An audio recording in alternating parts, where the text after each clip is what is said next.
My question is, how do you actually make your videos trend on social media so that people get to see it? The best way to make your video trend, first thing, that video has to be either educative, informative, inspiring, entertaining. People like entertaining too much. Entertainment has a upper hand on especially TikTok and YouTube. Anything play, anything, they like it. Number 2, your video has to be clear. You would notice that videos that are shot with the iPhones, latest Samsungs, they tend to get more push than videos that are shot with low quality. Techno user, I'm sorry. Sorry, low quality.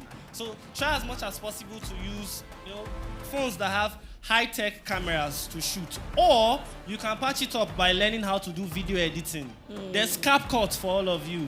CapCut can come to the rescue. You can do color grading. You can do all those effects and make your video palatable for somebody to watch and rewatch. The secret is that when somebody watches your video to the ending and that person stays for that video to play again, that's what makes the algorithm think that your video is valuable, because it wants your video, your content, your picture to hold people and not let them go.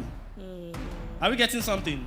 So if your video can make somebody watch it again, you've watch it again. You've seen videos that you've I've seen videos I've watched like 10 times, and I will post again. I'll watch again. That's the thing there. Make sure that your video is engaging. That's the keyword, engaging, and it's clear. We do 2 things.